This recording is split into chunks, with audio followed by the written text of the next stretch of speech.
চ্যাপ্টারের নাম ছিল পরমাণু। আগের ক্লাসে আলোচনা করেছিলাম কি কি বেসিক ইলেকট্রন, প্রোটন, নিউট্রন এদের ক্যারেক্টারিস্টিক্স গুলো দেখেছিলাম।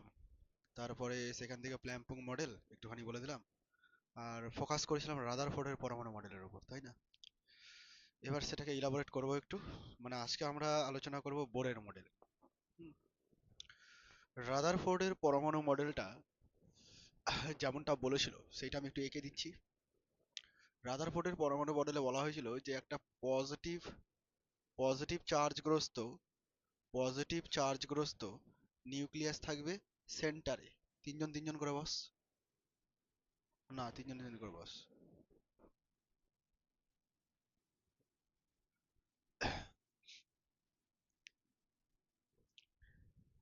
কাছাকাছি থাকবি না, তোরা দূরে দূরে থাকবি। তো এই হচ্ছে একটা নিউক্লিয়াস। নিউক্লিয়াসের ক্ষেত্রে কি বললাম, যে এটা একদম সেন্টারে থাকবে, খুব ক্ষুদ্র একটা জায়গার মধ্যে থাকবে, এবং তার চারপাশে বিভিন্ন কক্ষপথে ইলেকট্রনগুলো রোটেট করছে, ঠিক আছে? এর কক্ষপথগুলো আছে অনেক দূরে, বাট বোঝানোর সুবিধার্থে আমি কি করছি, এই এঁকে দিচ্ছি কাছেই। তো এরকম বিভিন্ন কক্ষপথে কি হচ্ছে, ইলেকট্রনগুলো রোটেট করছে, আমি ধরে নিলাম। ওকে, ডিপেন্ড করবে কোন মৌল আছে সেই অনুযায়ী ইলেকট্রন সংখ্যা ডিসাইড হবে, সেই অনুযায়ী প্রোটন সংখ্যা ডিসাইড হবে, সেই অনুযায়ী নিউট্রন সংখ্যাটাও ডিসাইড হবে। এতদূর পর্যন্ত সবাই বুঝতে পেরে গেছিস? এটা ছিল রাদারফোর্ডের পরমাণু মডেল। এবার রাদারফোর্ডের পরমাণু মডেলের মধ্যে দুটো ত্রুটি চলে এসেছিল। সেই দুটো ত্রুটির মধ্যে আমি কি বলেছিলাম, প্রথমেই বলেছিলাম যে এই ইলেকট্রনগুলো চার্জ পার্টিকেল যখন রোটেট করবে, মানে হয় সেগুলো অ্যাক্সিলারেটেড চার্জ পার্টিকেল।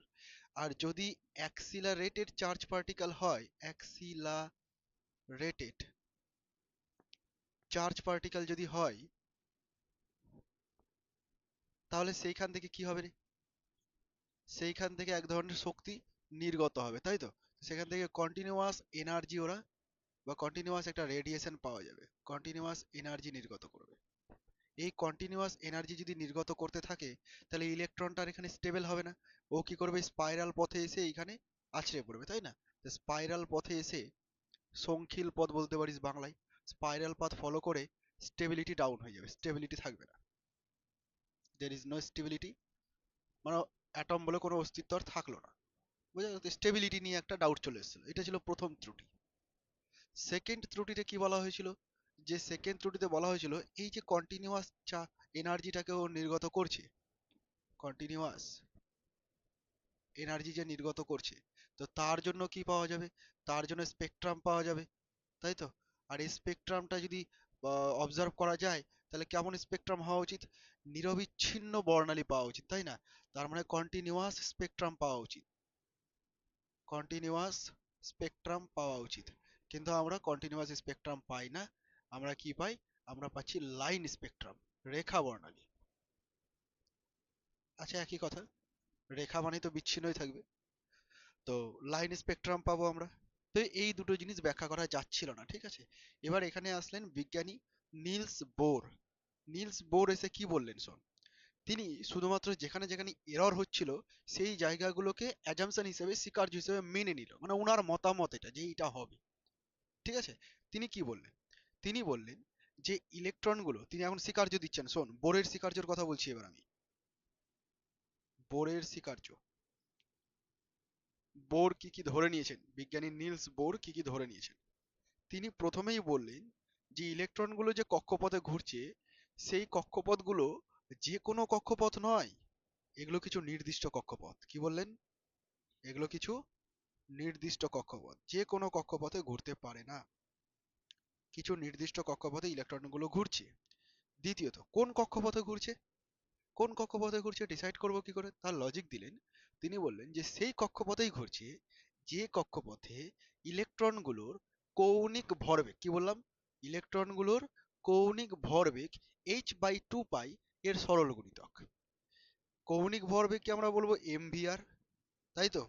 আর h/2 পাই তার সরল গুণিতক, তো সরল গুণিতক কনস্ট্যান্ট সরিয়ে দিলে আমি n লিখে দিতে পারি। তার মানে mvr ইকুয়াল টু nh/2 পাই। যে যে কক্ষপথে এই কন্ডিশন স্যাটিসফাই করবে সেই সেই কক্ষপথে সে রোটেট করছে। তার মানে যদি এটা একটা স্যাটিসফাইড কক্ষপথ হয় বোরের স্বীকার্য অনুযায়ী, আর এটা যদি একটা স্যাটিসফাইড কক্ষপথ হয় ঠিক পরবর্তী, তাহলে এর মাঝে আর কোথাও ইলেকট্রন থাকতে পারে না। এটা হচ্ছে বোরের মতামত, ঠিক আছে? 2 নম্বর স্বীকার্য। 3 নাম্বার স্বীকার্যতে তিনি কি বলছেন? তিনি বলছেন যে ইলেকট্রনগুলো স্থান পরিবর্তন করতে পারে, লোয়ার স্টেট থেকে হায়ার স্টেটে আসতে পারে, আবার হায়ার স্টেট থেকে লোয়ার স্টেটে আসতে পারে। ঠিক আছে? ইন দিস প্রসেস যখন লোয়ার স্টেট থেকে হায়ার স্টেটে যাবে, সাম এনার্জি অ্যাবজর্ব করবে, বা লোয়ার থেকে হায়ার থেকে যখন লোয়ারে আসবে সাম এনার্জি রেডিয়েট করবে। এই ক্ষেত্রে অ্যাবজর্ব করবে আর এই ক্ষেত্রে রেডিয়েট করবে, এই তো করবে নাকি? তো এই প্রসেসটার দরুন এই যে এনার্জি পাওয়া যাচ্ছে, সেই এনার্জির জন্য আমরা স্পেকট্রাম পাবো। ও তো এখানে ঘূর্ণনের সময় কোনো এনার্জি রিলিজ করছে না, তো তার জন্য কোনো স্পেকট্রাম নাই। স্পেকট্রাম কি জন্য পাচ্ছি? এখান থেকে এখানে বা ওখান থেকে ওখানে যাওয়ার জন্য যে এনার্জি রিলিজ করছে বা অ্যাবজর্ব করছে, তার দরুন আমরা কি পাবো? স্পেকট্রাম পাবো। ঠিক আছে? তো এই যে এনার্জি ট্রান্সমিশনটা হচ্ছে, মানে এনার্জি অ্যাবজর্ব করছে বা এনার্জি রিলিজ করছে, তো আমি যদি সেই এনার্জির গ্যাপটাকে E1 মাইনাস E2 বলে দিই, যেটা বড় হবে সেটা থেকে মাইনাস, আমি মাইনাস সাইন না দিয়ে ডিফারেন্স সাইন দিয়ে দিচ্ছি, E1 মাইনাস E2, তাহলে এটা হবে ফোটনের আকারে। কার আকারে? ধর নিউ কম্পাঙ্কের ফোটন নির্গত হলো, তাহলে এইচ নিউ পরিমাণ এনার্জি রিলিজ করলো। বুঝতে পারলি বিষয়টা কি বললাম? তো এইরকম ভাবে এনার্জি রিলিজ করবে। এই যে তিনটে স্বীকার্য, এই তিনটে স্বীকার্য গ্রহণযোগ্য কেন হচ্ছে? কারণ এই তিনটে স্বীকার্য এই এই যে ত্রুটিটা ছিল, এটাকে নেগলেক্ট করে দিচ্ছে, এই ত্রুটিটাকে দূর করে দিচ্ছে। যদিও তার মতামতটা ক্লাসিক্যাল ইলেকট্রোডাইনামিক্সের বিপরীতেই থাকছে, মানে নর্মালি পদার্থবিদ্যার যা নিয়ম তার বিপরীতে থাকছে, রুলস মেনটেন করছে না, কারণ এরা এখনো চার্জ পার্টিকেল অ্যাক্সেলারেটেড। তাই না? বিভিন্ন পক্ষঘাতে রোটেট করছে ঠিকই, কিন্তু এখনো চার্জ পার্টিকেল অ্যাক্সেলারেটেড। কিন্তু তিনি অ্যাজাম্পশন করে নিলেন যে এই কক্ষপথে ঘোরার সময় কোনো এনার্জি রিলিজ করবে না। তো ঠিক আছে, তার মতামতটা মেনে নিলাম। শুধু মেনে নিলে তো হবে না, তার কক্ষপথ মেনে নিয়ে কিছু এক্সপ্লেন করা যাচ্ছে নাকি? প্র্যাকটিক্যালি তার গুরুত্ব আছে নাকি? তবেই তো মেনে নিচ্ছি। তো এই স্বীকার্যগুলো মেনে নেওয়ার ফলে হাইড্রোজেন পরমাণু, কার কথা বলছি আমি?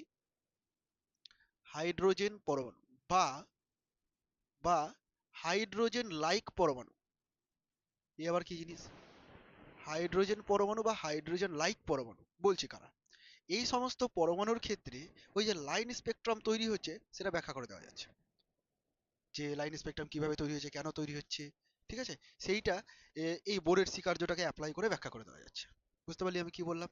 এবং এই জিনিসগুলো স্টেবিলিটি তো ব্যাখ্যা করা যাচ্ছে, যে স্টেবিলিটি আনস্টেবল আর হচ্ছে না, স্টেবল থাকছে। তো এইসব জিনিসগুলো ব্যাখ্যা করা যাচ্ছে বলে বোরের স্বীকার্যটা গ্রহণযোগ্য হলো। কিন্তু বোরের স্বীকার্য কখন কত দূর পর্যন্ত অ্যাপ্লিকেবল করতে পারছি? শুধুমাত্র হাইড্রোজেন পরমাণুর ক্ষেত্রে বা হাইড্রোজেন লাইক, হাইড্রোজেন সদৃশ পরমাণুর ক্ষেত্রে। তো হাইড্রোজেন পরমাণু মানে তো আমি বুঝতে পারলাম 1H1, তাই তো রে? কিন্তু হাইড্রোজেন লাইক পরমাণু মানে কাকে বলছি? যে হাইড্রোজেনের বাইরের কক্ষে কটা ইলেকট্রন রে? একটা ইলেকট্রন। তো যে সমস্ত পরমাণুর বাইরের কক্ষে একটা ইলেকট্রন থাকবে তারা হাইড্রোজেন লাইক। এরকম তো কোনো পরমাণু নেই। আয়ন তো আছে, আয়ন তো আছে। লিথিয়াম নিয়ে না, লিথিয়াম কত নম্বরে থাকে? লিথিয়াম থাকে 3 নম্বরে, হাইড্রোজেন হিলিয়াম লিথিয়াম। তো লিথিয়াম 3 নম্বরে থাকে। এবার লিথিয়াম যদি আমি +2 করে দিই রে, ওর তো 3টে ইলেকট্রন, ওকে যদি আমি +2 করে দিই তাহলে দুটো ইলেকট্রন বের করে দিলাম, আমরা বাইরের কক্ষে একটা ইলেকট্রন আছে। তাহলে এই লিথিয়াম 2+, এটা কার মতো আচরণ করছে? Hydrogen like. কি বুঝতে পারছিস আমি কি বললাম? তো এইরকম ভাবে এই সমস্ত মৌলের ক্ষেত্রে যে স্পেকট্রাম গুলো তৈরি হচ্ছে সেগুলো ব্যাখ্যা করা যাচ্ছে। মাথায় থাকলো? এখানেও কিন্তু লিমিটেশন থেকে গেল যে হাইড্রোজেন ছাড়া অন্য কোনো মৌলের ক্ষেত্রে আর ব্যাখ্যা করা যাচ্ছে না। ওকে? তো আমি এখন এই স্বীকার্য ধরে হাইড্রোজেন এবং হাইড্রোজেন লাইক পরমাণুর ক্ষেত্রে সব ক্যারেক্টারিস্টিক বের করব। মজার বিষয়, একটা হাইড্রোজেন পরমাণুর ব্যাসার্ধ কত হবে, একদম শুধুমাত্র এই কয়েকটা অ্যাজাম্পশনের উপর ডিপেন্ড করে বের করে নিতে পারবো আমরা ম্যাথমেটিক্যালি। জীবনে কোনোদিন হাইড্রোজেন দেখতে পাবো না চোখে, মাইক্রোস্কোপিক লেভেলে হাইড্রোজেন, তাই না? ধরে নিয়েছি যে ওর মধ্যে প্রোটন কটা আছে, ইলেকট্রন কটা আছে, সেগুলো এক্সপেরিমেন্টালি আমরা অবজার্ভ করে নিয়েছি।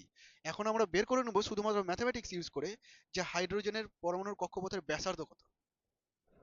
ইলেকট্রনগুলো যে ওই কক্ষপথে ঘুরছে, সেই কক্ষপথে ঘূর্ণনের সময় ইলেকট্রনগুলোর গতিবেগ কত হবে, এবং এক্সাক্ট নাম্বার তুই বের করতে পারবি। বুঝতে পারলি? তারপরে তুই বের করতে পারবি ইলেকট্রনগুলো যে রোটেট করছে তাদের টোটাল এনার্জি কত, ওই কক্ষপথে ঘূর্ণনের সময় তার এনার্জি কত। কেমন আজব টাইপের জিনিস না, যাকে চোখে দেখতে পাই না, যাকে জাস্ট একটা ধারণা করে রেখেছি, শুধুমাত্র সামান্য ম্যাথমেটিক্স ইউজ করে তার এক্সাক্ট ডেটাগুলোকে আমরা বের করে নেবো। কি বুঝতে পারছিস আমি কি বলছি? তো এখন আমার উদ্দেশ্য সেইগুলোর পিছনে যাওয়া। কি কি বের করবো? বোরের শিকড় যে ইউজ করে হাইড্রোজেনের বিভিন্ন ক্যারেক্টারিস্টিক্স গুলোকে এখন বের করবো। ওকে? পার্থ, এদিকে মন দিস।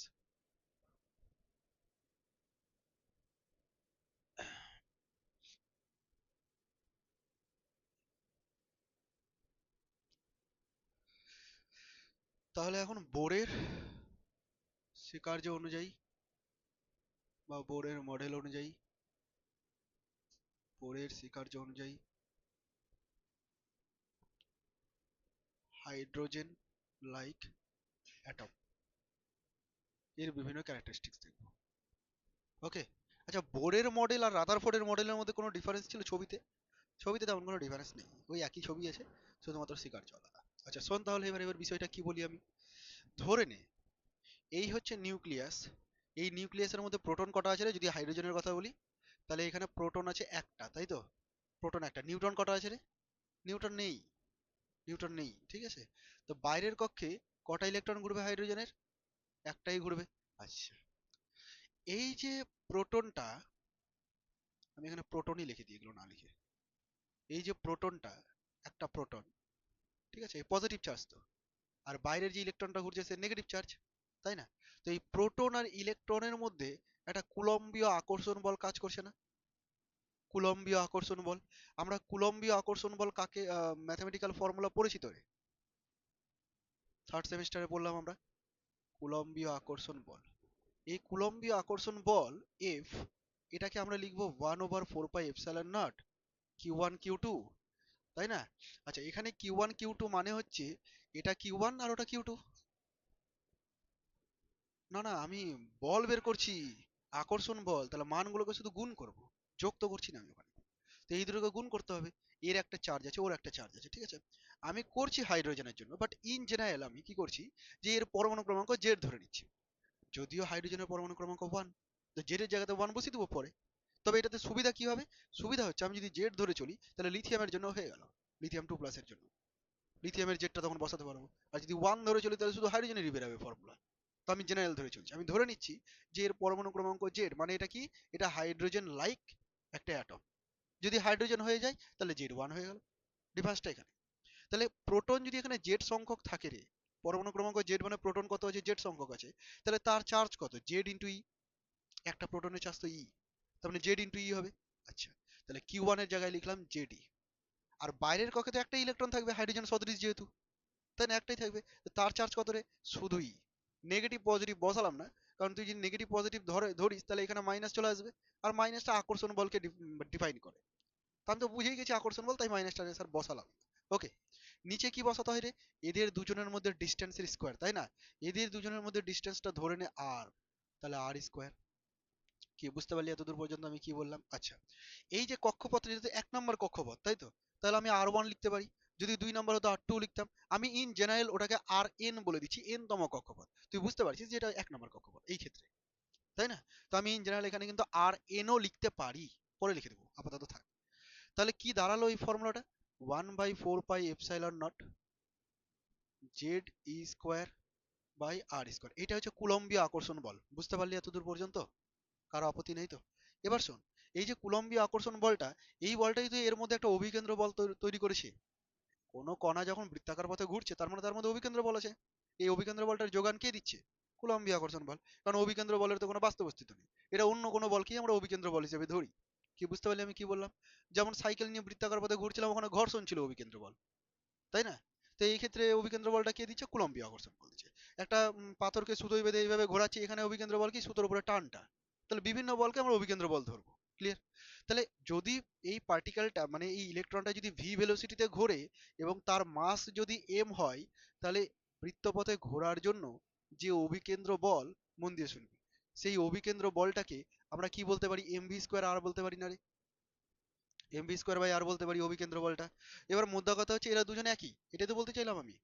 তার মানে mv²/r is equal to 1/4πε0 into Z E square by R square. এতদূর পর্যন্ত কারো কোনো সমস্যা নেই? এখানে দুটো আরই কিন্তু সেম জিনিসকে রিপ্রেজেন্ট করছে। আমি চাইলে সাফিক্সে আর এন দিতে পারি, এটাতে কোনো আপত্তি নেই তো? পরে আমি এটা ইউজ করবো, আপাতত লিখছি না, না তো নোংরা নোংরা লাগবে দেখতে। ওকে, তুই না এখান থেকে ভি স্কোয়ারটা বের করে রাখ। এবার তুই কি করে বুঝবি বের করে রাখতে হবে? তোকে আমি সবকিছু বলিনি বলে তুই বুঝতে পারছিস না, আমি বলে দিচ্ছি আপাতত যে ভি স্কোয়ারটা বের করে রাখ, পরে কাজে লাগবে। তাহলে 1/4πε0 Z E square by M R, দেখ তো এটাই হবে না? এমটা নিয়ে চলে গেলাম, আর আর একটা কেটে গেল। হুম, এম আর। হ্যাঁ, আমি তোটা ওটাই অনেকক্ষণ ধরে বললাম, যে এখানে যে আকর্ষণ বলটা কাজ করছে সেটাই অভিকেন্দ্র বল হিসেবেই কাজ করছে। হ্যাঁ, যাই হোক। এবার এবার আমরা কি ইউজ করছি? বোরের স্বীকার্য। এখনো তো অ্যাপ্লাই করিনি বোরের স্বীকার্য। বোরের স্বীকার্যর সেকেন্ড স্বীকার্যটা কি ছিল?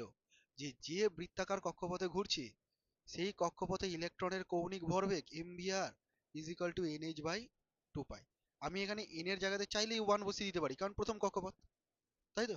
আমি ইন জেনারেল n নিয়েই চলছি, n তম কক্ষপথ ধরেই চলছি। এমনও হতে পারে যে এই ইলেকট্রনটা এনার্জি পেলো, এক্সাইটেড হয়ে গেল, দিয়ে দ্বিতীয় কক্ষে চলে গেল। কক্ষ তো আছে ওর, 7টা কক্ষ তো আছে, তো এনার্জি পেয়ে দ্বিতীয় কক্ষে চলে যেতে পারে, এনার্জি পেয়ে তৃতীয় কক্ষে চলে যেতে পারে।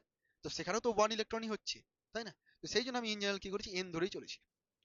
এবার এখান থেকে তুই খেয়াল কর, যদি আমি ভিটাকে বের করে দিই রে, তাহলে ভি ইকুয়াল টু বেরাবে N H by 2 pi M R. খেয়াল রাখবি এন আর এইচ যেন গুলিয়ে না যায় তোরা যখন লিখবি। হ্যাঁ, এইচ এর ডানটা একটু বড় করবি আর এনটাকে ছোট করবি, এরকম যেন হয়। তাহলে ভি স্কোয়ার সমান কি হবে বল? N square H square 4 pi square M square R square. এত দূর পর্যন্ত সমস্যা নেই তো কারো? এখানেও ভি স্কোয়ার ওখানেও ভি স্কোয়ার, দুটো কি আলাদা কিছু? এটা আমি জেনারেলি ক্লাসিক্যালি বের করলাম, আর ওটা বোর্ডের স্বীকার্যকে কাজে একই হওয়া উচিত, দুটোকে করে দেবো ইকুয়াল। বুঝতে পারলি? তাহলে এখন এইটা ইকুয়াল টু ওটা যদি লিখি আমি, 1/4 pi epsilon naught Z E square by M R. দেখতে খুব কঠিন মনে হবে, বা মনে হবে কি সব করছি, তোকে এত কিছু মনে রাখতেই হবে না। এই যে আমি এগুলো দেখে দেখে বসাচ্ছি, এগুলো আমাকে মুখস্থ করতে হচ্ছে? আমি শুধু দুটো লাইন জানতাম যে এইটা করতে হবে আর এইটা করতে হবে, বাকি যা আসবে তাকে ইকুয়াল করতে হবে, ব্যাস এইটুকুই জানি আমি। তাহলে তত হেডেক নেওয়ার কিছু নাই, ধরতে গেলে এতগুলো লাইন নাই, এখানে দুটো লাইন আছে। কি দুটো লাইন আছে? যে এটা ইকুয়াল টু ওটা, ওটা ইকুয়াল টু ওটা, আর লাস্টে গিয়ে সমান। ঠিক আছে? আচ্ছা, এখানে তুই যদি কম্পারিজন করিস রে, দেখ 4 4 কেটে যাবে, একটা করে পাই পাই কেটে যাবে, একটা করে এম এম কেটে যাবে, একটা করে আর আর কেটে যাবে। তো যদি আমি সাজিয়ে গুছিয়ে লিখি, একটু দেখে নিস তো যে আর এর মানটা এটা আসছে কিনা। R equal to epsilon naught N square H square by pi M Z E square. এই টার্মটা কিন্তু আমি মুখস্থ বসালাম, তোরা একটু মিলিয়ে নে এটা ঠিক হচ্ছে কিনা। আমি করিনি ক্যালকুলেশন। এখানে একটা আর থাকছে, উপরে উঠিয়ে দিলাম, এপসাইলন নট উপরে চলে গেল, এন স্কোয়ার এইচ স্কোয়ার থেকে গেল, এম এম তো চলে গেছে, 4 4 চলে গেছে, তাহলে একটা পাই পড়ে থাকছে, এখানে একটা এম পড়ে থাকছে, জেডটাকে নিচে নামিয়ে দিয়েছি, ই স্কোয়ারটাও নিচে নামিয়ে দিয়েছি। কি বুঝতে পারলি? এই টার্মটা কিন্তু আমি মুখস্থ বসালাম, তার মানে বুঝতে পারছিস তোদের এটা মুখস্থ করা দরকার আছে। অ্যাটলিস্ট এটা কষ্ট করে এটা যদি মুখস্থ করে নিস, তাহলে এর পরের যেগুলো আসবে সেগুলো আর তোকে মুখস্থ করতে হবে না, সেগুলো তুই বের করতে পারবি। অ্যাটলিস্ট এটা মুখস্থ করিস। এটাও যদি ভুলে গিয়ে থাকিস তাহলে বের করা তো যাবেই, একটু সময় সাপেক্ষ, বাট বের করা তো যাবেই, তাই না? যদি কখনো ভুলে গিয়ে থাকিস, খুব কাজে লাগবে এই জিনিসটা। এখানে আমি এখন আর এন লিখে দিচ্ছি, মানে এন তম কক্ষপথ বোঝানোর জন্য এখন লিখে দিলাম যেটা আর এন। তুই প্রথম থেকেই বুঝে গেছিলি ওটা আর এনই ছিল। বুঝতে পারলি আমি কি বললাম? তার মানে কোনো একটা ইলেকট্রন যে কক্ষপথে ঘুরছে, কত নম্বর কক্ষপথে ঘুরছে? এন নাম্বার কক্ষপথে ঘুরছে। আচ্ছা, কোন মৌল তার পরমাণু ক্রমাঙ্ক দেখে ডিসাইড করে নিতে পারবো, জেড দেখে। তাহলে এরকম যদি ডেটাগুলো দেওয়া থাকে রে, তাহলে সেই পরমাণুটাতে যে কক্ষপথে ইলেকট্রনটা ঘুরছে তার ব্যাসার্ধ বের করতে পারলি না? এখানে দেখ সব ডেটা তোর জানা আছে, এপসাইলন নট বেচারা কনস্ট্যান্ট, যেদিন থেকে শিখেছি একে, তাই তো? এনটা কি 1 2 3 4 5 6 কত নম্বর কক্ষপথ, তা সেই অনুযায়ী। এইচ প্ল্যাঙ্কস কনস্ট্যান্ট ভ্যালু জানি, পাই জানি। এমটা কি রে? এমটা কার ভর ছিল? এমটা কার ভর ছিল? ইলেকট্রনের ভর, কনস্ট্যান্ট ভর। জেডটা কি রে? হাইড্রোজেনের ক্ষেত্রে 1, লিথিয়ামের ক্ষেত্রে 3, হিলিয়ামের ক্ষেত্রে 2, তাই না? এরকম। আর ইটা কি রে? ইলেকট্রন। তাহলে দেখতো সবই কনস্ট্যান্ট, সবই কনস্ট্যান্ট। বুঝতে পারলি বিষয়টা? তার মানে ব্যাসার্ধের মানটা পেয়ে যাবো আমি এগুলো বসাতে গেলে, পাবো কি না? এবার আমি এটাকে এরকম ভাবে লিখছি, একটু মন দিয়ে শুন। যদি আমি শুধুমাত্র প্রথম কক্ষপথের জন্য বের করতে চাই এবং হাইড্রোজেনের জন্য, মন দিয়ে শুনবি কিন্তু, প্রথম কক্ষপথ ফর হাইড্রোজেন, হাইড্রোজেন অ্যাটম, প্রথম কক্ষপথ ফর হাইড্রোজেন অ্যাটম, এটার জন্য যদি বের করতে চাই, তাহলে আর ওয়ান বেরাবে, এটাকে আমি লিখবো 1 প্রথম কক্ষপথ হাইড্রোজেনের জন্য। তখন আমি সব ডেটাগুলো বসাবো, এপসাইলন নটের মান কত রে? 854 10 পাওয়ারে -12, তাই তো? হাইড্রোজেনের জন্য এন কত হবে রে? 1। এইচ কত রে? 10 পাওয়ারে -34। বলতে পারছিস কেন, সবাই বল। পাই মানে কত রে? পাই মানে পাই রেখে দিলাম, ক্যালকুলেটর বুঝে নিবে ওটা। তারপরে এম মানে কত? 9.11। হ্যাঁ, 10 পাওয়ারে -31। আচ্ছা, জেড হাইড্রোজেনের কোন জন্য কত রে? 1। আচ্ছা, ই মানে কত রে? 1.6, 10 পাওয়ার -19। আচ্ছা, এইটা ক্যালকুলেশন করা আমার পক্ষে সম্ভব না, বাট ক্যালকুলেটর তো জানে। আমি বলে দিচ্ছি কত হবে এটা। এটা ক্যালকুলেট করার পর তোর আনসার আসবে 0.53 ইন্টু 10 পাওয়ারে -10 মিটার। এটা ক্যালকুলেট করবো, এই ভ্যালুটা আসবে। ঠিক আছে? যেগুলো আমি মুখস্থ লিখছি মানে বুঝে যায় যে আমি মুখস্থ করেছি, মানে তোদেরকেও করতে হচ্ছে ওগুলো। হ্যাঁ, আমি নিজেই খুব কম মুখস্থ করি, যতটা পারি ইকুয়েশন থেকে বের করার চেষ্টা করি, কিন্তু নিতান্তই যেটা মুখস্থ করতেই হবে সেটা তো তোদেরকেও করতে হবে। তাহলে 0.53 10⁻10 মিটার, আমি যদি চাই এটাকে 0.53 অ্যাংস্ট্রম লিখলে ক্ষতি আছে? ঠিক আছে, ক্ষতি নেই তো। তাহলে R1 মানে হচ্ছে এইটা, এটা মুখস্থ করে নেবো। এটা কার ব্যাসার্ধ লিখলাম আমি? হাইড্রোজেনের প্রথম কক্ষের ব্যাসার্ধ। যদি আমি প্রথম কক্ষ না করে দ্বিতীয় কক্ষ করতাম, তাহলে n এর জায়গাতে কি লিখতাম রে? 2, মানে এখানে 2 এর স্কোয়ার 4 হয়ে যেত। যদি আমি 3 নম্বর কক্ষপথ বলতাম, তাহলে 3 স্কোয়ার করতাম, তাই তো? যদি আমি হাইড্রোজেন না বলে লিথিয়াম বলতাম, তাহলে জেড এর জায়গাতে 3 লিখতাম। যদি হিলিয়াম বলতাম, তাহলে জেড এর জায়গাতে 2 বলতাম। কিন্তু বাকি টার্মগুলো তো কনস্ট্যান্টই থাকতো। চেঞ্জ হলে শুধুমাত্র এন আর জেডই চেঞ্জ হবে, হয় কি না? চেঞ্জ হলে শুধুমাত্র এন আর জেডই চেঞ্জ হচ্ছে। পরমাণু চেঞ্জ হলে জেড চেঞ্জ হয়ে গেল, কক্ষপথ চেঞ্জ হলে এন চেঞ্জ হয়ে গেল। তাহলে এরা দুজন বাদ দিয়ে বাকি টার্মগুলো তো কনস্ট্যান্ট। এবার তুই খেয়াল করে দেখ, আমি এখানেও 1 বসেছি, এখানেও 1 বসেছি, মানে এন আর জেড বাদ দিয়ে বাকি টার্মেরই ক্যালকুলেশন হয়েছে এখানে ধরতে গেলে। এন আর জেডটাকে বাদ দিয়ে বাকি টার্মেরই ক্যালকুলেশন হয়েছে, কারণ এন জেড তো 1 বসেছি ওখানে। তাহলে আমি যদি ইন জেনারেল লিখতে চাই আর এনটাকে, এরকম লিখতে পারবো না, যে আর এন মানে হচ্ছে 0.53 into n square by z angstrom. পারবো কিনা এটা লিখতে? খুব গুরুত্বপূর্ণ ফর্মুলা। এটা সবার ক্ষেত্রে লিখতে পারছি, কারণ দেখ জেড এর উপর সব মৌলগুলো ডিপেন্ড করছিল, আর এনটা কক্ষপথ, বাকি সব তো সবার জন্য কনস্ট্যান্ট। পাই এম ই এগুলো সবার জন্য কনস্ট্যান্ট। তার মানে এইটা হলো সেই ফর্মুলা। না, এটাও মনে রাখবি, এটা কাজে লাগবে, ডেরিভেশন যেহেতু করবি তোরা, তোদের তো ডেসক্রিপশন আছে, মানে ডেরিভেশন আছে, তো তোদের এটাও লাগিয়ে যাবে। আর এটা তো ম্যাথমেটিক্সের জন্য বা কম্পিটিটিভ ফিল্ডের জন্য তো খুব গুরুত্বপূর্ণ এটা, ম্যাথমেটিক্স করার জন্যও লাগবে এটা। কি বুঝতে পারলে আমি কি বললাম? তাহলে আর এন কি করে আর এন এর মান কত বেরোলো? 0.53 আইন স্কোয়ার বাই জেড অ্যাংস্ট্রম। এটা না আমি কোথাও লিখে রাখি, এটা কাজে লাগবে। কয়েকটা ইকুয়েশন পর পর লিখে রাখছি। 0.53 এন স্কোয়ার বাই জেড, মনে রাখতে হবে এটা অ্যাংস্ট্রমে করেছি আমি, ঠিক আছে? এটা 1 নম্বর ইকুয়েশন থাক, আমি একটা করে ইকুয়েশন এখানে তৈরি করবো আর ওই জায়গাটায় লিখে দেবো, ঠিক আছে, যেগুলো কাজে লাগবে তোদের। কোনো ডাউট আছে এতদূর পর্যন্ত? সব বুঝে গেছিস কিনা? কি করে তোরা এগাবি? যদি ডেরিভেশন করতে দেয় যে আর এন ইকুয়াল টু এটা বের করে দেখাও, কি করে এগাবি? ছবিটার কথা ভাববি সবসময়, লেখালেখি তো নিজের মন থেকে আসবে। ছবিটার কথা ভাববি, যে একটা কুলম্বীয় আকর্ষণ বল বের করতে হবে, আর একটা অভিকেন্দ্র বলের ফর্মুলা নিতে হবে, দিয়ে করে দিতে হবে দুটোকে ইকুয়াল, সেখান থেকে ভি স্কোয়ার বের করব। আবার যেহেতু ইউজ করছি বোরের শিকার্য, তাহলে ওই কৌণিক ভরবেগ ইকুয়াল টু এনএইচ বাই 2 পাই, ওইটাকে ইউজ করে আবার ওখান থেকেও ভি স্কোয়ার বের করে নেবো, দিয়ে করে দেবো দুটোর মান ইকুয়াল, হয়ে গেল আর এর মান। বেশিক্ষণ লাগলো পড়তে? এরকম ভাবে পড়তে হয়, হয়ে গেল মানের মান। বাকিটা তুই খাতায় করলি একবার। আর এর মান যখন হয়ে গেল, বাকি টার্মগুলোকে ক্যালকুলেট করলে হয়ে যাবে 0.53 অ্যাংস্ট্রম। ঠিক আছে, তাহলে বাকিটাকে আমি এরকম লিখতে পারি আর এন এটা। বুঝতে পেরেছিস এটা? এবার এই প্রবলেমটাই কোনো কোনো সময় এরকম আমার দরকার পড়বে, যে R N proportional to N square দিয়ে করছি, কখনো কখনো প্রয়োজন পড়বে আর এন প্রপোর্শনাল টু 1/z দিয়ে করছি, একই তো জিনিস। তুই বুঝতে পারছিস কোন ডেটাটার উপর নির্ভর করবে। যদি শুধুমাত্র হাইড্রোজেনেরই গল্প বলে যায়, হাইড্রোজেনেরই গল্প বলে যায়, তাহলে জেড এর উপর ডিপেন্ড করছে না, জেড তো কনস্ট্যান্ট, তাহলে কক্ষপথের উপর ডিপেন্ড করছে। বুঝতে পারছিস তো? আমি অঙ্ক করাবো, আরো ক্লিয়ার হয়ে যাবে। আপাতত এতটাই থাক। এবার ফটাফট তুল, আমাকে নিয়ে তুলবি কি? দাঁড়া আমি দাঁড়াই, আমি যেন আসি ভালো করে, হ্যাঁ আসছি না, ঢেকে যাচ্ছি, দাঁড়া, বলিস না কেন? আর একটু, ওটা উঠছে না।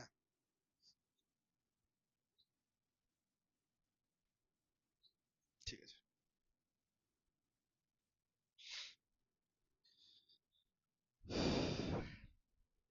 চল এবার তাকাই দিকে।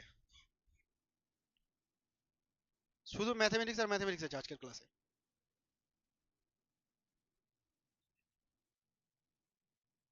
এবার তাকা, এবার আমি বের করব ভি এর মান। কার মান বের করব? অনলি ভি এর মান বের করব, ঠিক আছে? তাহলে আমি শুধু চাই ভি বের করতে, মানে এবার বেগ বের করতে চাইছি। ব্যাসার্ধ তো বেরিয়ে গেল, মজার চলে, ম্যাথমেটিক্সে বেরিয়ে গেল, তাই না? এবার বেগ যদি বের করতে হয় ভি, তাহলে একটা জিনিস খেয়াল কর, ভি এর জন্য ফর্মুলা এখানেও আছে, ভি এর জন্য ফর্মুলা এখানেও আছে, এটা মানে এটা একই কথা, তাই না? স্কোয়ারটাকে সরিয়ে দিলে তো ভি চলে আসবে। তুই যেটা খুশি ইউজ কর, এটা ইউজ করলে আর এর জায়গাতে শুধু ভ্যালুটা বসিয়ে দিবি, আর এটা ইউজ করলে আর এর জায়গাতে শুধু ভ্যালুটা বসিয়ে দিবি, একই জিনিসই তো আসা উচিত, তাই না? যে কোনো একটা ইউজ কর, আমি ওটা ইউজ করে নিচ্ছি, এটাকে ইউজ করে নিচ্ছি। তোরা যদি এগুলোতেও ভুল করে বসিয়ে দিস, তাতেও কোনো মিস্টেক হবে না, দেখবি শেষমেশ ওই একই জিনিসই আসে। তাহলে ভি ইকুয়াল টু, ওইখান থেকে লিখলাম আমি NH by 2 pi M R. Okay, NH by 2 pi M. আর এর মান তোদের মনে পড়ছে কিনা দেখানোর মানটা লিখছি আমি, epsilon naught N square H square by কি ছিল, pi M Z E square. আমি মুখস্থ করেছি, তোদেরকেও করতে হবে, ঠিক আছে? Epsilon naught N square H square by pi M z square. এই যে এটা আমি মুখস্থ করলাম, এটা থাকতে গেলে ভি এর মানটা অটোমেটিক বেরিয়ে যাচ্ছে না? আর ভি এর মান মুখস্থই করবো না, ভি এর মান অনবরত বেরিয়ে যাবে। দেখ এবার ক্যালকুলেট যদি করা যায় রে, এনএইচ এনএইচ কেটে যাবে, নিচে একটা এনএইচ থেকে যাবে, পাই পাই চলে যাবে, এম এম চলে যাবে, তাহলে ওপরে জেড স্কোয়ার তো থাকছে, ওকে কেউ তাড়াতে পারলো না, তাই না? নিচে 2 থাকছে না, এপসাইলন নটও থাকছে, এন এইচও থাকছে। বল বুঝতে পারলি? এবার মজার বিষয় দেখ, এখানে জেড আর এন কে যদি বাদ দিয়ে দিই, তাহলে বাকিগুলো আবার কনস্ট্যান্ট আছে। তাহলে আমি জেড বাই এনটাকে রেখেই দিলাম, জেড বাই এনটাকে ক্যালকুলেটরের মধ্যে আনলাম না। হাইড্রোজেন গুলো তো 1 1 হয়ে গেল। আর যদি অন্য কোনো হয় তাহলে জেড আর এনটা আলাদা মান হবে, সেই জন্য জেড আর এনকে ভেরিয়েবল হিসেবে রেখে দিলাম। বাকি টার্মগুলোকে যদি ক্যালকুলেশন করা যায়, তাহলে এর মান আসবে এটা, শুনে নে, 2.2 ইন্টু 10⁶। এটা মিটার পার সেকেন্ডে। কি বুঝতে পারলি আমি কি বললাম? তার মানে যদি আমি তোকে বলে দিই যে ফর হাইড্রোজেন ভি1 প্রথম কক্ষপথে ইলেকট্রনের গতিবেগ কত, এই যে প্রথম কক্ষপথ, এখানে ইলেকট্রন যখন ঘুরছে হাইড্রোজেনের, তখন তার গতিবেগ কত, তুই কি বলবি? জেড এর মান 1, প্রথম কক্ষপথ এন এর মান 1, তাহলে কত ভেলোসিটি হলো রে? কি বুঝতে পারলি কি না? আচ্ছা, আরেকটা জিনিস জেনে রাখ, ভিটাকে শুধুমাত্র আমরা এইটাই মনে রাখবো না যে 2.2 ইন্টু 10⁶ জেড বাই এন, শুধু এটাই মনে রাখবো না, এটাকে এরকম ভাবেও মনে রাখবো, c by 137 into z by n. কেন লিখলাম? কাজে লাগবে, অঙ্কতেই কাজে লেগে যাবে, আর বিশেষ করে কম্পিটিটিভ ফিল্ডে তো খুব গুরুত্বপূর্ণ এই জিনিসটা। সি ফর লাইট ভেলোসিটি,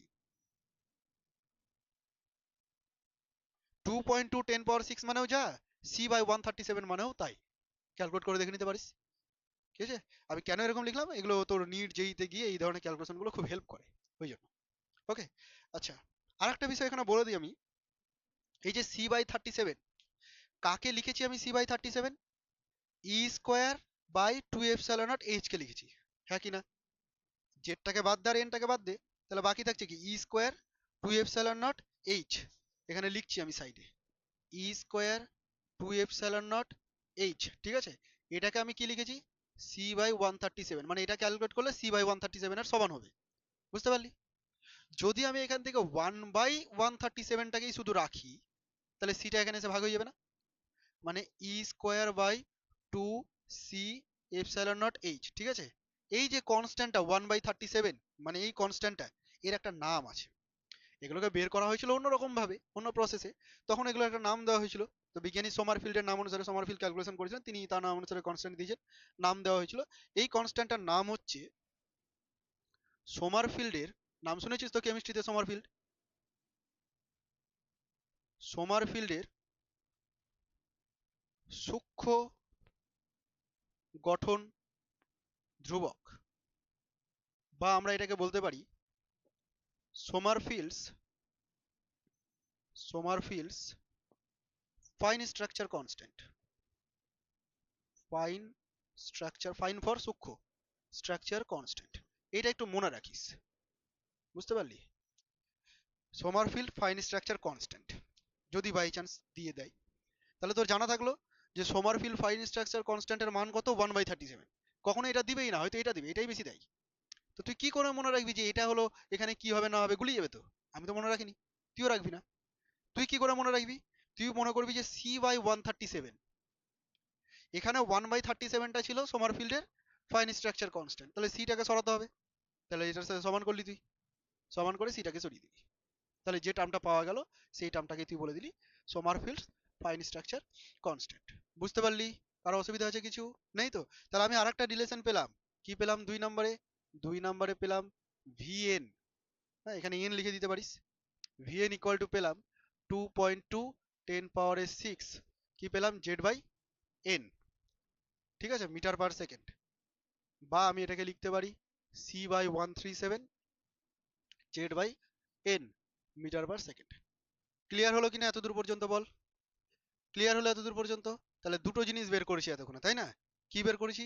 শুধুমাত্র ব্যাসার্ধ, আর কি বের করেছি? শুধুমাত্র ভেলোসিটি। ম্যাথমেটিক্স ইউজ করে শুধুমাত্র এগুলো বের করা গেল। দেখ ম্যাথমেটিক্সটা কতটা ইউজফুল, তোরা বলতি না যে ম্যাথমেটিক্স কোথায় ইউজ করে, কোথায় ইউজ করে? যাকে দেখতে পাই না চোখে জীবনে, তার সবকিছু বের করে বসে আছে ম্যাথমেটিক্স ইউজ করে, তাই না? চল এরপরে আমরা বের করব, ওই যে ইলেকট্রনটা ঘুরছে, ওই কক্ষপথটাতে তার শক্তি বের করব। ঠিক আছে, তাহলে এই বিষয়গুলোকে একটু মিটিয়ে দিই এবার। ছবি তুলবি? তুলে নিয়েছিস আমাকে ছাড়াই? ঠিক হলো না এটা।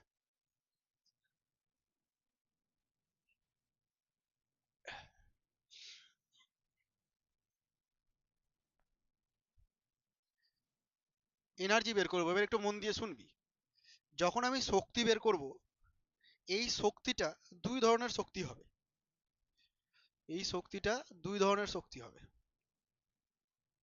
এই শক্তিটা দুই ধরনের শক্তি হবে। একটা হচ্ছে, এই মন দিয়ে শোন, একটা হবে ইলেকট্রনটার গতি শক্তি, আর একটা হবে ইলেকট্রনটার পোটেনশিয়াল এনার্জি মানে স্থিতি শক্তি। হুম। আচ্ছা, গতি শক্তি মানে ওই যে গতিবেগ নিয়ে ঘুরছে তার জন্য গতি শক্তি আছে হাফ এম ভি স্কোয়ার, তাই তো? আর স্থিতি শক্তিটা কি? স্থিতি শক্তি তোরা দেখ ওই ইলেকট্রোস্ট্যাটিক চ্যাপ্টার গুলোতে পড়েছিলি না, দুটো চার্জ পার্টিকেল পরস্পর থেকে কিছুটা দূরত্ব থাকলে তাদের মধ্যে তড়িৎ স্থিতি শক্তির মান কত? তো এখানে তড়িৎ স্থিতি শক্তি আছে, একটা Q1 চার্জ একটা Q2 চার্জ, তাই না? তো আমি এগুলোকে বের করে নিই আলাদা আলাদা করে। ই কেটাকে যদি বের করি, ই কে মানে কি বললাম আমি রে? Half m v square. এটাই তো বললাম নাকি? ই কে মানে কি বললাম? Half m v square. আচ্ছা, হাফ রেখে দিলাম, এম রেখে দিলাম। ভি এর মান একটু আগেই বের করলাম না রে? দেখতে পাচ্ছিস কি ভি এর মান এখানে আবছা আবছা দেখা যাচ্ছে? যাচ্ছে না? বল তো ভি এর মানটা কত ছিল, ছবি দেখে বল। না না, ভ্যালুটা না, এই ভ্যালুটা না, মানগুলো। আরে পাগল! হ্যাঁ, z E square by two epsilon naught n h, এটাই তো? হ্যাঁ এটাই ছিল ঠিক, কারণ জেড বাই এন আছে। তো এটা কিন্তু ভি এর মান ছিল, তাহলে ভি স্কোয়ার বলেছি মানে এর স্কোয়ার করে দেবো, তাহলে এর স্কোয়ার। তাহলে আমি ই কে পেয়ে যাবো না? বুঝতে পারলি?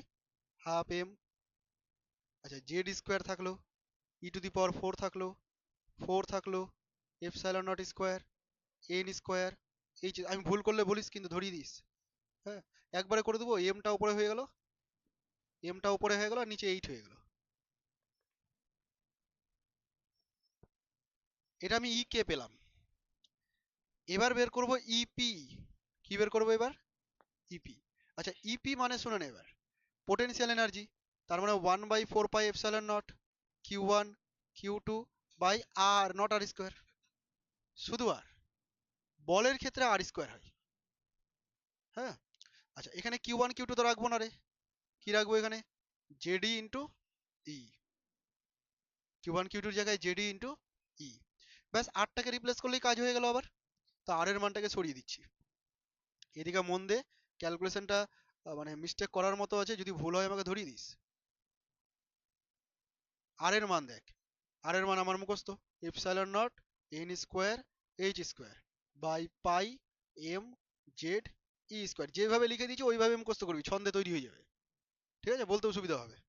এবার এটাকে তুই সিম্পলিফাইড করে দে। আচ্ছা, আরেকটা জিনিস বলতে ভুলে গেলাম, তড়িৎ স্থিতিশক্তির কথা বলছি তো। তো এই স্থিতিশক্তি পজিটিভও হতে পারে নেগেটিভও হতে পারে। খেয়াল রাখবি, তড়িৎ স্থিতিশক্তি কিন্তু ভেক্টর কোয়ান্টিটি না, শক্তি ভেক্টর কোয়ান্টিটি না, স্কেলার কোয়ান্টিটি।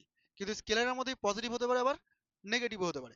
জেড ইটা তো পজিটিভ রে, প্রোটনের চার্জ, আর ইটা তো নেগেটিভ, ইলেকট্রনের চার্জ। তাহলে তড়িৎ স্থিতিশক্তিকে যোগ বিয়োগ করার সময় পজিটিভ নেগেটিভ হলে ধরে কনসিডার করতে হবে।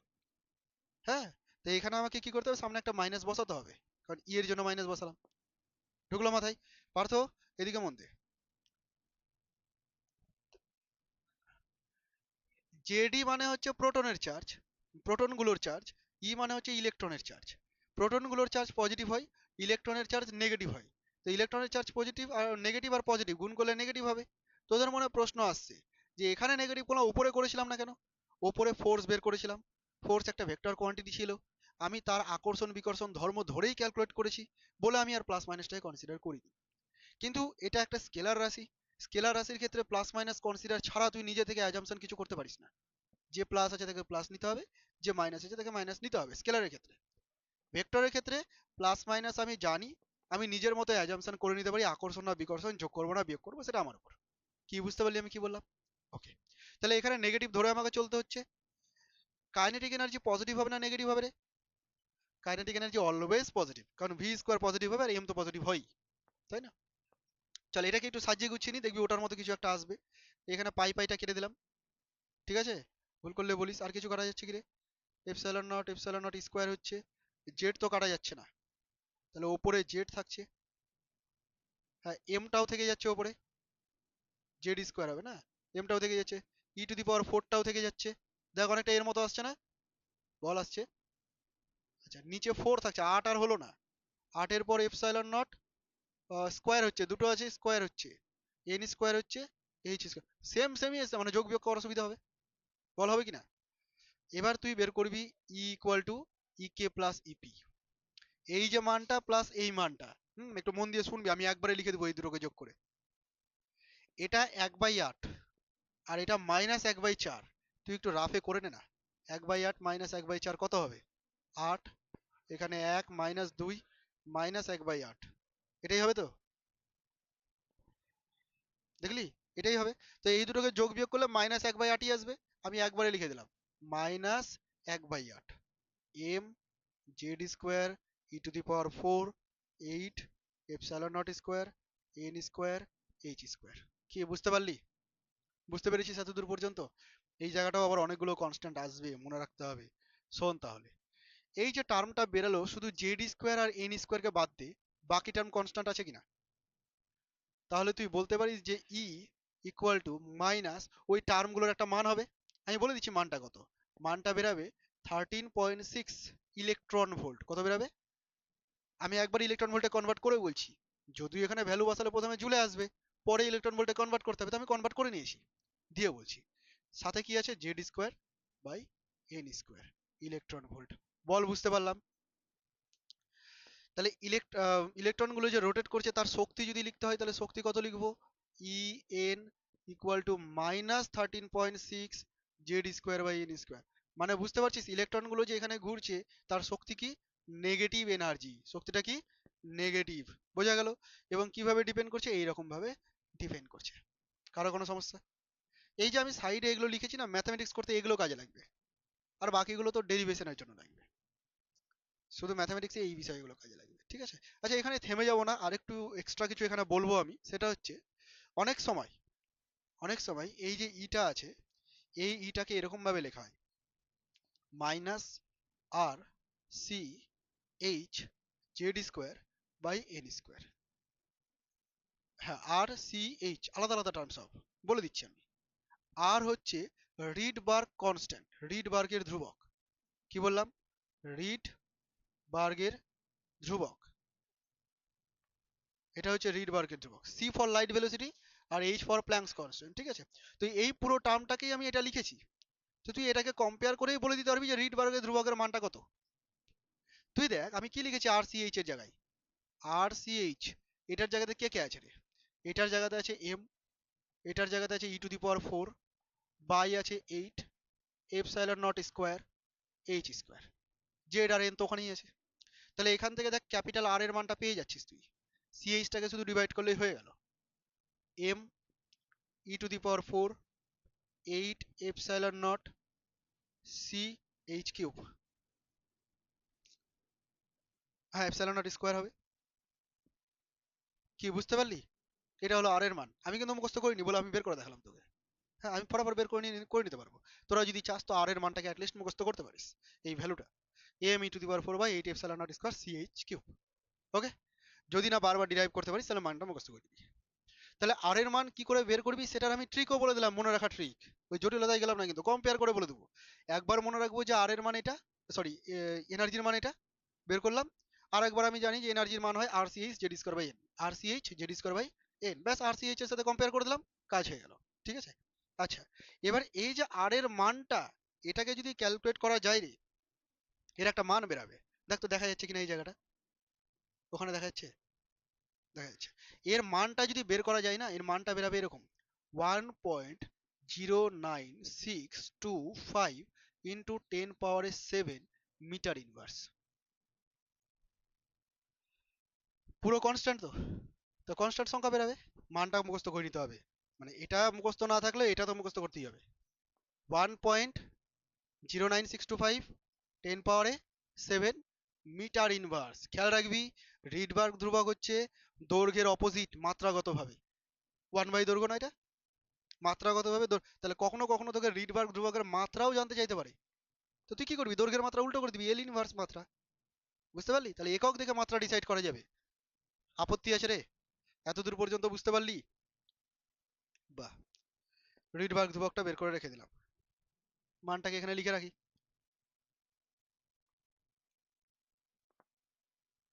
সচরাচর বইয়ে বা কোশ্চেনে তোকে বলেই দিবে এই মানটা, চাপ নেওয়ার কিছু নেই। Metre inverse. ঠিক আছে, এতদূর পর্যন্ত কোনো সমস্যা নেই।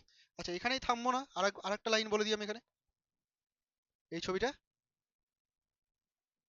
এটা ছেড়ে দে, এটাকে লাগবে না। বাকিগুলো তুল, আমাকে নিচ্ছিস তা আমি আসছি না, তখন এদিকে আসবো না। তুল।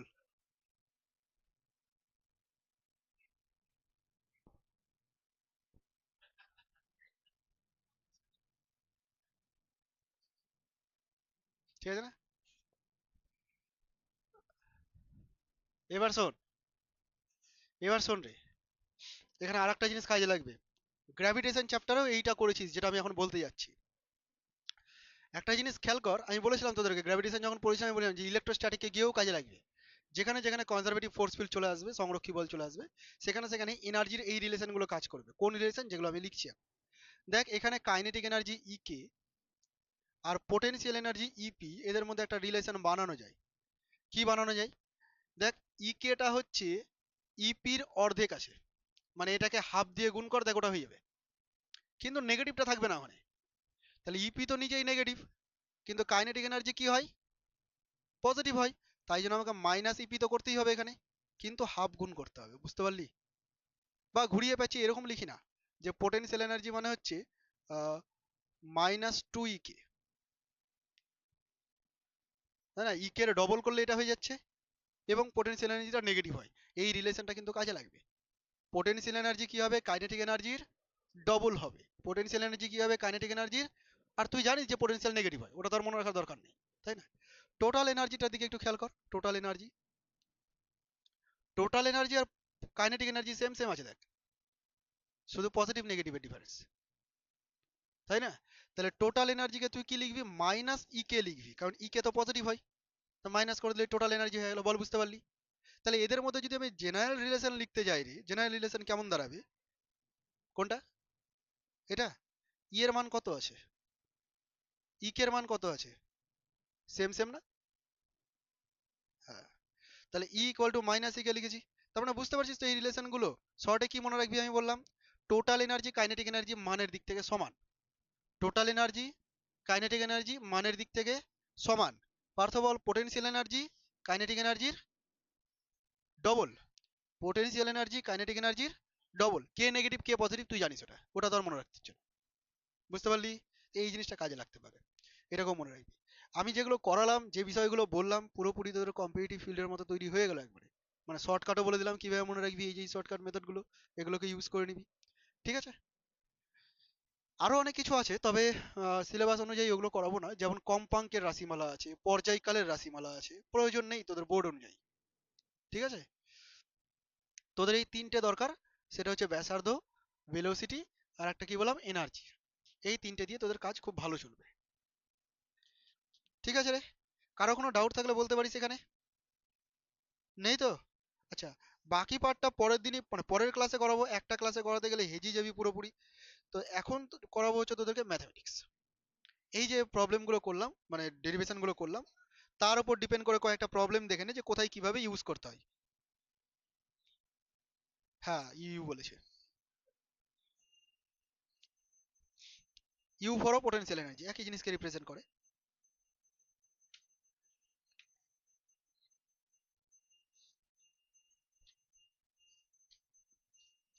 কোনো ডাউট থাকলে অবশ্যই বলতে পারিস।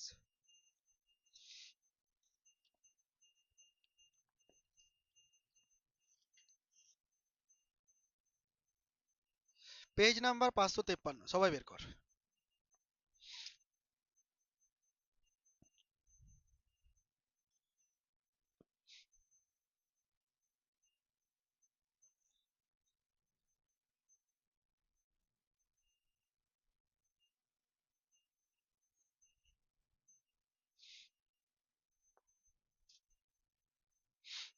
বের করলি? পেজ নাম্বার 553 প্রথম প্রশ্নটাই দেখ, উদাহরণের 1 নাম্বারটা।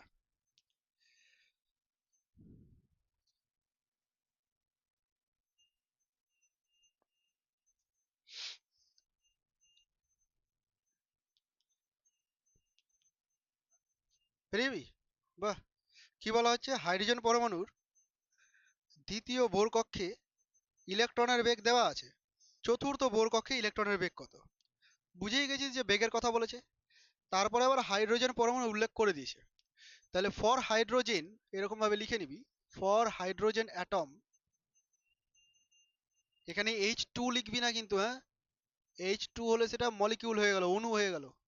For hydrogen atom Z equal to কত রে? Z equal to 1। ঠিক আছে। আচ্ছা এবার দেখ, একবার বলেছে দ্বিতীয় কক্ষ, একবার বলেছে চতুর্থ কক্ষ, তাহলে কক্ষপথ আলাদা আলাদা আছে, তার মানে এন এর মান আলাদা আলাদা হবে। একবার বেগ দেওয়া আছে আর একবার বেগ জানতে চেয়েছে। তাহলে ভি টু দেওয়া আছে, দ্বিতীয় কক্ষপথে ভি টু দেওয়া আছে 1.1 10 পাওয়ারে কত মিটার পার সেকেন্ড।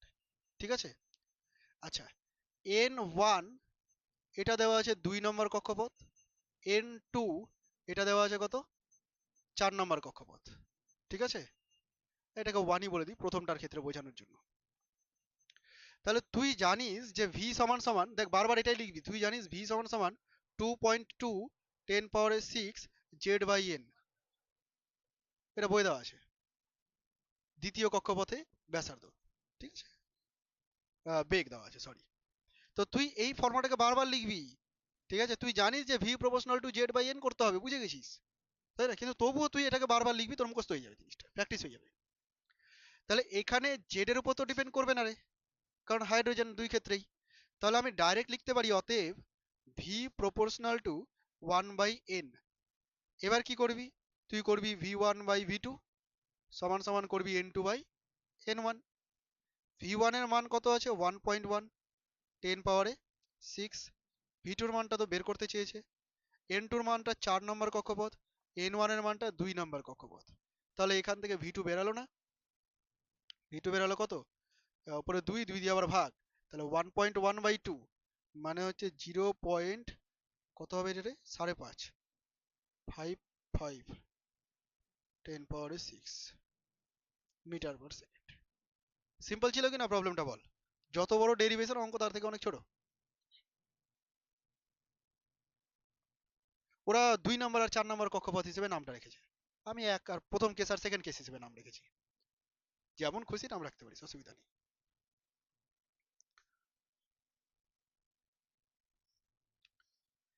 আচ্ছা এবার নেক্সট প্রবলেম একটা দেখ, প্রবলেম নাম্বার 5, উদাহরণ 5 দেখ। সলিউশন না, অঙ্কটা পড়।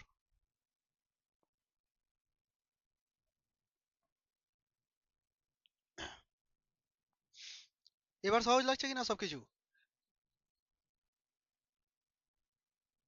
হ্যাঁ।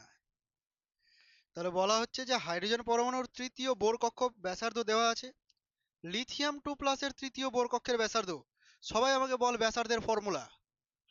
Rn 0.53 n square by z, তাই তো? এটা কিসে রে, অ্যাংস্ট্রমে। ওকে, তাহলে আমি যদি এরকম লিখি রে যে Rn proportional to n square by z, কেন জেড রাখলাম কেন? হ্যাঁ, একবার হাইড্রোজেন একবার লিথিয়াম বলেছে না, তাহলে জেডটা চেঞ্জ হচ্ছে, সেই জন্য আমি জেডটাকে রাখলাম। আর কক্ষপথ তো চেঞ্জ হচ্ছেই, একবার বলেছে তৃতীয় বোর কক্ষ আর একবারও বলেছে তৃতীয় বোর কক্ষ, দুই ক্ষেত্রেই আছে। তো চাইলে তুই এনটাকেও কনস্ট্যান্ট করে দিতে পারিস তাহলে এখানে, তাই না? আমি করলাম না, রেখে দিলাম এরকম, এমনি কেটে যাবে।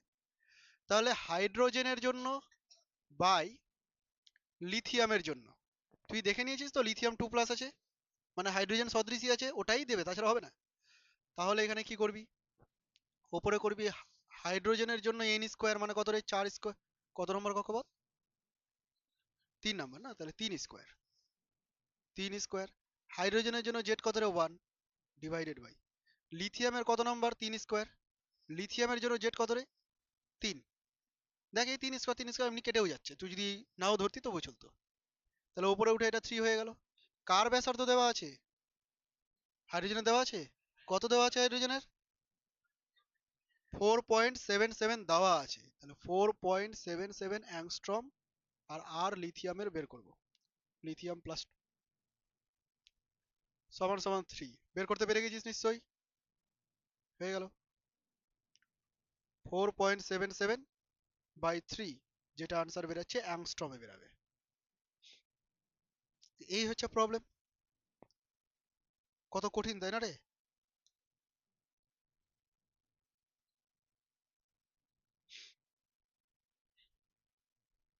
অবশ্যই আছে। পারবি তাহলে? আর একটা করে নে লাস্ট। আর একটা হয়ে গেছে, হয়ে গেছে। এরপরে 4 নাম্বারটা কর। 4 নাম্বারটা নিজেরা কর, তারপরে আমি করাবো। বইয়েরটা দেখিস না, নিজে নিজে কর। এবার যে বিষয়টা একটু শুন, আর একটা থিওরি তোদের 2 মার্কের দিতে পারে, সেটা হচ্ছে ডি ব্রগলি প্রকল্প থেকে বোরের স্বীকার্যের প্রমাণ। কি বললাম? ডি ব্রগলি প্রকল্প থেকে বোরের স্বীকার্যের প্রমাণ। ডি ব্রগলি প্রকল্প নাম শুনেছিস তো? ডি ব্রগলি কি ছিল প্রকল্পটারে? হয়ে গেল পদার্থ তরঙ্গ। ডি ব্রগলি প্রকল্প কি? পদার্থ তরঙ্গ হয়ে গেল। হ্যাঁ, এবং সেই পদার্থ তরঙ্গ ল্যামডা ইকুয়াল টু, ছেড়ে দে ছেড়ে দে, হয়েছে। বাহ। আর কিছু 2CHC, ওই তো হয়। বলে দে। তাহলে ভাব কত রকম হয়েছে তুই। কালকেই লিখলে আজকে ভুলে গেলি, অকারণে নিজেকে অপমান করলি। Lambda equal to h by m v, মনে থাকবে কিনা এবার? এইচ বাই ভরবেগ, পিও লিখতে পারতাম আমি, এইচ বাই এমভি। যাই হোক, এটা হচ্ছে ডি ব্রগলি প্রকল্প, ঠিক আছে। এবার শোন একটু, এই যে কক্ষপথে ইলেকট্রনটা ঘুরছে, ডি ব্রগলির প্রকল্প অনুসারে প্রত্যেকটা কণার স্রোতকে আমরা কি করতে পারি? তরঙ্গ হিসেবে, পদার্থ তরঙ্গ হিসেবে ধরে নিতে পারি। প্রত্যেকটা কণার স্রোতকে আমরা কি করতে পারি? পদার্থ তরঙ্গ। তাহলে এই যে ইলেকট্রনটা এদিকে ঘুরছে, আমি ইলেকট্রনকে ইলেকট্রন না ধরে এরকম ওয়েভ ধরতে পারি। হলো না, এখানে মিলাতে পারলাম না, মিলিয়ে দিচ্ছি দাঁড়া কষ্ট করে। হ্যাঁ, এরকম ওয়েভ করতে পারি আমি। হুম। বিষয়টা হচ্ছে ইলেকট্রন তো এই কক্ষপথেই থাকবে তাই না, অন্য কক্ষপথে তো যাবে না। তাহলে এর দরুন যে পদার্থ তরঙ্গ তৈরি হবে, তার নেচার হবে স্থানু তরঙ্গ। স্থানু তরঙ্গ কাকে বলে? এমন একটা তরঙ্গ যেটা ওই অঞ্চলেই ফিক্স থাকে। যেমন এখানে ইলেকট্রন ফিক্সড আছে ওই অঞ্চলেই, তো তাকে আমরা কি বলবো? স্থানু তরঙ্গ। ঠিক আছে, এটা মাথায় রাখ, কারণ তরঙ্গ চ্যাপ্টার পরে আছে, সেখানে আলোচনা হবে। তাহলে এটা হচ্ছে এক ধরনের স্থানু তরঙ্গ। যাই হোক না কেন, তো বুঝতেই পারছিস এই তরঙ্গটা পুরোপুরি একটা পূর্ণ তরঙ্গের কমপ্লিশন তৈরি হবে।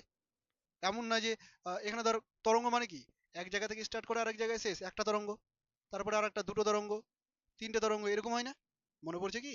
হাফ ওয়েভ, ফুল ওয়েভ, রেক্টিফায়ার, একটা তরঙ্গ, দুটো তরঙ্গ, তাই না? তো সেরকম ভাবে এরকম পূর্ণ সংখ্যক তরঙ্গই থাকতে হবে, তাই না? তবেই তো ওর কক্ষপথটা ওর জন্য ঠিকঠাক আছে। তো আমি ধরে নিচ্ছি এখানে তরঙ্গ আছে এন সংখ্যক। কতগুলো তরঙ্গ আছে? তাহলে এন, তাহলে তরঙ্গ দৈর্ঘ্য টোটাল কত হয়ে গেল? N into lambda. Total length কত হয়ে গেল? N into lambda. এটাই তো অ্যাকচুয়ালি পরিধির সমান হওয়া উচিত। যদি ব্যাসার্ধ আর হয়ে যায়, পরিধিটা কত? 2 পাই আর। তাহলে 2 পাই আর ইকুয়াল টু এন ল্যামডা হওয়া উচিত, হ কি না? হওয়া উচিত। বাহ। 2 পাই আর ইকুয়াল টু এন ল্যামডা, 2 পাই আর রাখলাম। আবার এন ল্যামডা থেকে ল্যামডাটাকে আমি এইচ বাই এমভি লিখতে পারি কিনা রে? পারি তো। এবার দেখ, এমভিটাকে এদিকে গুণ কর, আর এর সাথে রাখ এমভি আর 2 পাইটাকে ওদিকে নিয়ে চলে যা। এন হলো না? বোরের স্বীকার্য হলো না রে? বোরের দ্বিতীয় স্বীকার্যটা হলো না এটা? বুঝতে পারলি? এই দ্বিতীয় স্বীকার্যটাকে বলা হয়, একটাকে বলা হয় কম্পাঙ্ক শর্ত, আর একটা নাম ভুলে যাচ্ছি। এটা তো কম্পাঙ্ক শর্ত না, এটাকে বলা হয়, একটু দেখ তো, স্বীকার্যটাতে লেখা থাকবে, দেখ তো কি শর্ত। বোরের একটা কম্পাঙ্ক শর্ত, আর এই শর্তটার নাম ভুলে যাচ্ছিস, দ্বিতীয় স্বীকার্যতে লেখা আছে, নাম দেখ। কোয়ান্টাম শর্ত। সরি, এটা হচ্ছে কোয়ান্টাম শর্ত। না, আমি ভুলে যাচ্ছি। মনে রাখিস এটাকে কি বলা হয়? কোয়ান্টাম শর্ত। কি বলা হয় এটাকে? কোয়ান্টাম দাগিয়ে দিচ্ছি, এটাকে বলা হয় কোয়ান্টাম শর্ত। ঠিক আছে, কোয়ান্টাম ইউজ করে। আর ওই যে তৃতীয় স্বীকার্যটা লিখেছিলাম না, E1 - E2 = H নিউ, এটাকে বলা হয় কম্পাঙ্ক শর্ত বোরের, কারণ এখানে কম্পাঙ্ক আছে, সেই জন্য এটা হচ্ছে কম্পাঙ্ক শর্ত। বল, বুঝতে পারলি এত দূর পর্যন্ত? এই বিষয়গুলোই কাজে লাগবে। আর কিছু কি ছেড়েছি আমি এখানে, একটু মনে করে নি, যদি আর কিছু ছুটে গিয়ে থাকে একটু বলে দিচ্ছি দাঁড়া। কারণ বলার অনেক কিছু আছে, এরপরের দিন আবার অনেক কিছু বলবো আমি।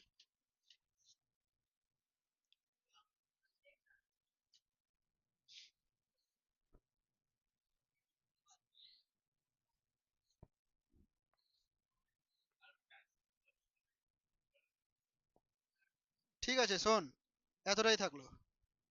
ওকে, নেক্সট দিন আরো কিছু করব। বোরের পরমাণু মডেল পুরোপুরি কি ঠিক? পুরোপুরি ঠিক নয়, ঠিক আছে। এরপরের দিন আমরা দেখব যে বোরের পরমাণু মডেলকে ইউজ করে ওই যে রেখা বর্ণালীগুলো তৈরি হয় সেগুলো কিভাবে ব্যাখ্যা করা যাচ্ছে, ম্যাথামেটিক্যালি দেখবো আমরা। ঠিক আছে, মজার জিনিস থাকবে এর পরের দিনও, সেগুলো এর পরের ক্লাসেই হবে। ওকে, ভালো করে পড়ে আসবি, শুনে নে। ডেরিভেশন গুলো ভালো করে পড়ে আসবি, অঙ্কগুলো খাতায় করে আসবি। আরো অঙ্ক আছে যেগুলো আমি অনুশীলনী থেকে আবার করাবো। ওকে।